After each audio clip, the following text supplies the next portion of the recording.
Hey guys, welcome back to Electrical Car Repair Live. Our mission at the garage is to save you guys as much money as we can. That's why we make these absolutely free videos and we teach you how to fix your car for free. Let's go ahead and start on it now. If you have a Dodge Dart, guys, and you're trying to find where the sensor, guys, for the pressure in the AC system is located, stay with us, guys, and we'll show you guys where it's located. It's known as AC pressure switch or AC pressure sensor. Now, if that little bitty switch sensor, guys, doesn't work, your AC will not work as well on your Dodge Dart. Why? Because that switch detects if you have enough pressure in the system to turn on the air compressor. And if you don't have enough pressure, it means you don't have enough freon, and that way refrigerant, guys, and that way it will not activate the AC compressor so it doesn't damage it.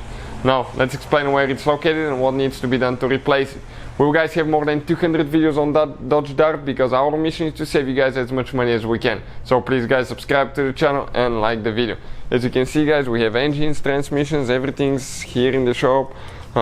We are taking those engines completely apart, show you how to fix everything on it, so please, guys, subscribe. Now, with the engine out of the way, we can clearly show you where that AC pressure switch is located. That way you get the idea.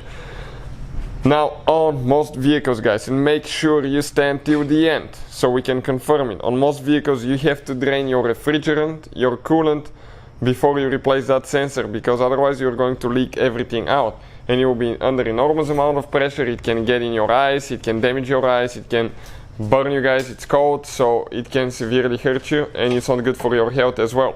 So make sure that you guys vacuum your AC system, make sure you don't have any freon before you remove and replace that switch.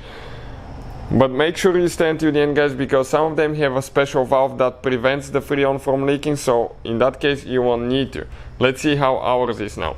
So with the engine out of the way, we can show you clearly, guys, where that switch is located. Usually, guys, okay, it will be, check it out, okay, right here on the high pressure line. This is, guys, your switch, and that's what it looks like. And disconnecting it, okay, all we have to do, press right here and pull it out. Now, how you guys remove that switch? You need to grab it with a wrench, guys, okay, that size right here, and we will need to go ahead and remove it. As you can see, we don't have any freon in the system because we even have the condenser disconnected, so we don't need to worry about that part. And you will need to hold the line as well to make sure that it doesn't damage when you're trying to remove that, because sometimes they will be super tight. So let's go ahead. Okay, this one wasn't too bad actually. They will have, guys, a rubber seal that can cause leaks as well. So let's see if we can pull that guy out. It gets stuck towards the end. I think the rubber got caught.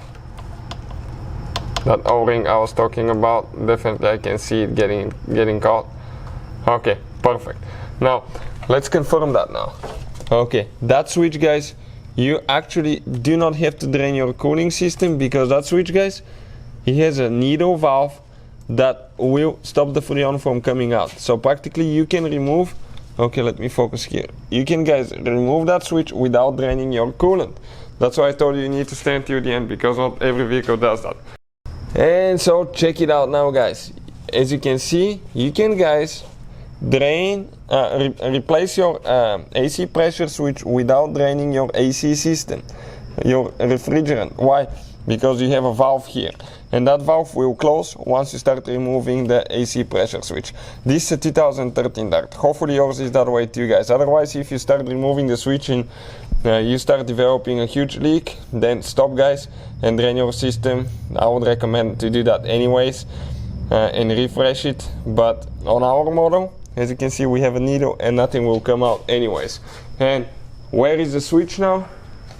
Right here, guys. If you need to buy a new one, we have the link in the description of the video below, guys. Please make sure, guys, you check it out for your convenience. Putting it together is practically in reverse order. We took it apart. That high part in the center, guys, that's the one that pushes the needle and opens the line so you can so that thing can read the pressure. Thank you for watching. Hopefully, guys, the video was helpful and we were able to save you money. We, guys, have more than 19,000 free repair videos on our YouTube channels. Check them out. We have videos that can save you thousands of dollars in future repairs. Thank you for watching and see you guys next time.